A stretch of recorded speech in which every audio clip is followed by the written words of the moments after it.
وعلیکم السلام ورحمۃ اللہ وبرکاتہ جی۔ نمازوں کے وقت کے حوالے سے بھائی کا سوال ہے اور نیزے کی لمبائی کے متعلق بھی کہہ رہے ہیں جی۔ پہلی بات یہ ہے کہ ابو داود سے ہی یہ دو روایتیں ہیں، آپ سامنے رکھ لیں ذرا۔ سنن نبی داود کے اندر ایک حدیث تو 393 نمبر پر موجود ہے، لمبی حدیث ہے، اس کا ترجمہ آپ کے سامنے رکھ دیتا ہوں۔ جناب نافع بن جبیر بن مطعم سیدنا عبداللہ بن عباس رضی اللہ عنہما سے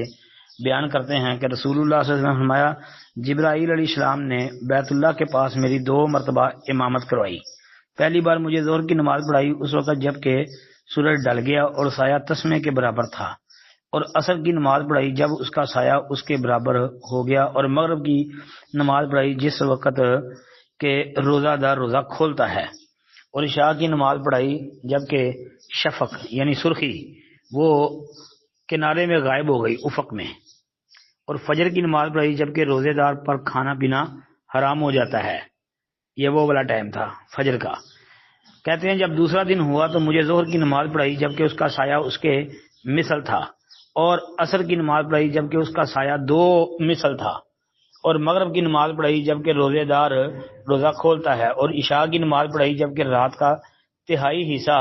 گزر گیا، اور مجھے فجر کی نماز پڑھائی اور خوب سفیدی کی یعنی دن چڑھ گیا۔ پھر جبرائیل علیہ السلام میری طرف متوجہ ہوئے اور کہا، اے محمد صلی اللہ علیہ وسلم، آپ سے پہلے انبیاء کے یہی وقت ہیں، اور نماز کے اوقات ان دونوں وقتوں کے درمیان ہیں۔ یہ بڑی سادہ سی اور بالکل عام فہم بات سمجھ آنے والی بات ہے، اس میں آپ ذرا غور کریں۔ اور اس کے متصل بعد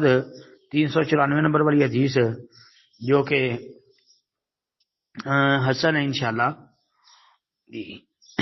اس میں یہ بات بیان ہوئی ہے، کہتے ہیں کہ حضرت عمر بن عبدالعزیز ممبر پر بیٹھے ہوئے تھے اور نماز عصر میں انہوں نے کچھ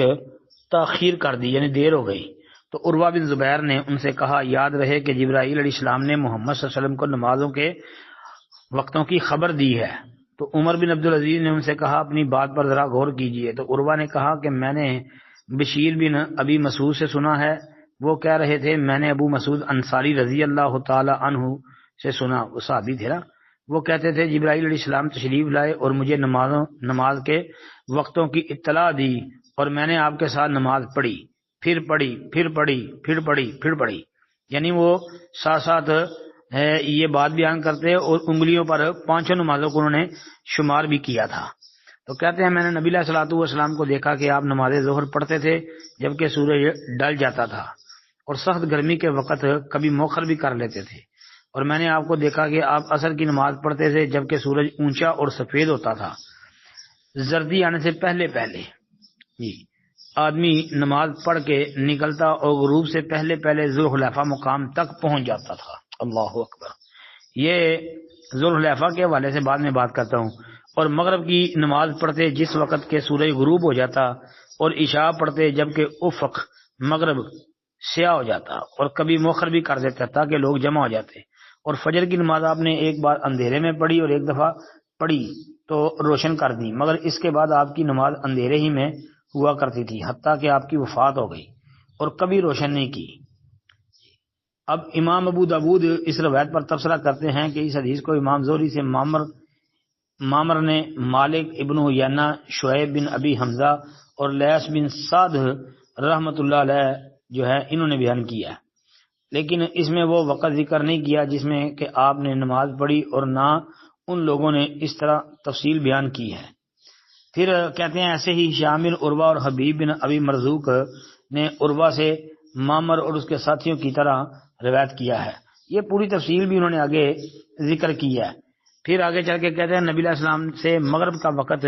جو بیان کیا ہے، پھر دوسرے دن جبرائیل علیہ السلام مغرب کے لیے آئے جبکہ سورج غروب ہو گیا، ایک ہی وقت یعنی پہلے اور دوسرے دن کا وقت ایک ہی تھا، مغرب کا وقت الگ نہیں ہوا۔ ابو داود نے کہا سنن سیدنا ابو ہریرہ رضی اللہ عنہ نے بھی نبی کریم سے اس طرح ہی بیان کیا ہے۔ پھر مجھے اگلے دن نماز مغرب پڑھائی ایک ہی وقت میں، اور اسی طرح عبداللہ بن عمر بن عاص رضی اللہ عنہما سے بھی ہے، اور اس کو کہتے ہیں کہ یہ سند حسان بن عطیہ عن عمر بن شعیب عن ابی عن جدی ہی سے بھی مروی ہے۔ اب ان روایتوں سے نمازوں کے وقت بالکل واضح ہو جاتے ہیں. تو یہ بات یاد رکھیں. پھر صحیح مسلم کے اندر جو 614 نمبر حدیث ہے اور ابو داود کے اندر بھی 395 نمبر پر موجود ہے، اس کو بھی آپ سامنے رکھ لیں، کہ جس میں یہ تھا کہ ابو موسیٰ رضی اللہ عنہ سے روایت ہے کہ ایک سائل نے نبی کریم سے نماز کے وقتوں کے بارے میں سوال کیا. آپ علیہ السلام نے اسے کوئی جواب نہ دیا تاکہ بلال کو حکم دیا تو انہوں نے فجر کی اذان اقامت کہی جس وقت فجر طلوع ہوئی. پس آپ علیہ السلام نے نماز پڑھائی، جبکہ بھی آدمی اندھیرے کے باعث اپنے ساتھی کا چہرہ نہیں پہچان سکتا تھا، یا یہ کہ آدمی یہ نہ پہچان سکتا تھا کہ اس کے پہلو میں کون ہے. یعنی یہ بھی پوری حدیث آپ ذرا پڑھ لیں. السلام علیکم ورحمۃ اللہ.